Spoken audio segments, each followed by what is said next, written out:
नमस्कार मित्रों, आप सभी का स्वागत है हमारे चैनल संस्कृत स्तोत्रम पर। कहानियों की इस श्रृंखला में हम आपको आज सुनाने जा रहे हैं एक नई कहानी जिसका शीर्षक है बाज की उड़ान। इससे पूर्व आपने कहानी सुनी होगी जिसमें था कि बाड़े की कील।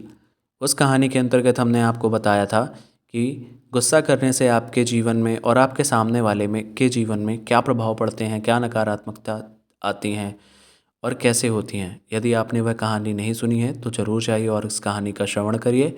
शुरू करते हैं आज की कहानी। एक बार की बात है कि एक बाज का अंडा मुर्गी के अंडों के बीच आ गया।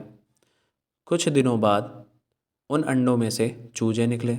बाज का बच्चा उनमें से एक था। वो उन्हीं के बीच खड़ा होने लगा। वो वही करता जो बाकी चूजे करते, मिट्टी में इधर उधर खेलता, दाना चुगता और दिन भर उन्हीं की तरह चू चू करता। बाकी चूजों की तरह वो भी बस थोड़ा सा ही ऊपर उड़ पाता था और पंख फड़फड़ाते हुए नीचे आ जाता। फिर एक दिन उसने एक बाज को खुले आकाश में उड़ते हुए देखा। बाज बड़े शान से बेधड़क उड़ रहा था। तब उसने बाकी चूजों से पूछा कि इतनी ऊंचाई पर उड़ने वाला वो शानदार पक्षी कौन है। तब चूजों ने कहा कि अरे वो बाज है, पक्षियों का राजा। वो बहुत ही ताकतवर और विशाल है, लेकिन तुम उसकी तरह नहीं उड़ सकते हो क्योंकि तुम तो एक चूजे हो। बाज के बच्चे ने इसे सच मान लिया और कभी वैसा बनने की कोशिश नहीं की। वो जिंदगी भर चूजों की तरह ही रहा और एक दिन बिना अपनी असली ताकत पहचाने ही मर गया।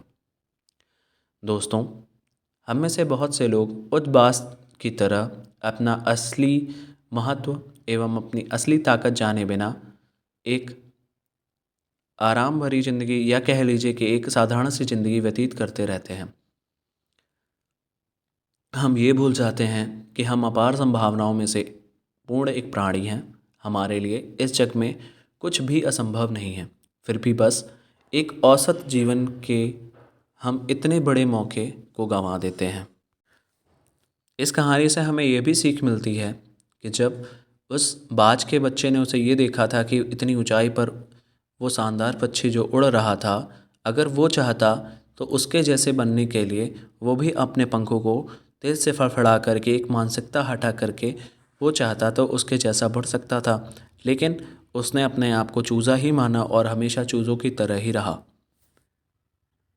तो इसीलिए कहते हैं कि आप चूज़ा मत बनिए। आप अपने आप पर, अपनी काबिलियत पर भरोसा कीजिए। आप चाहे जहाँ हों, जिस भी परिवेश में हो, आप अपनी क्षमताओं को पहचानिए और आकाश की ऊंचाइयों पर उड़कर दिखाइए, क्योंकि यही आपकी वास्तविकता है। तो मित्रों, ये थी हमारी आज की कहानी। उम्मीद है आपको हमारी आज की कहानी बहुत पसंद आई होगी, और अगर पसंद आई है तो वीडियो को लाइक करें एवं चैनल को सब्सक्राइब करें और आने वाली अपडेट्स के लिए हमारे बेल आइकन को दबाएं ताकि आपको नई वीडियोस की अपडेट मिलती रहे। आपका यह वीडियो देखने के लिए बहुत बहुत आभार एवं धन्यवाद।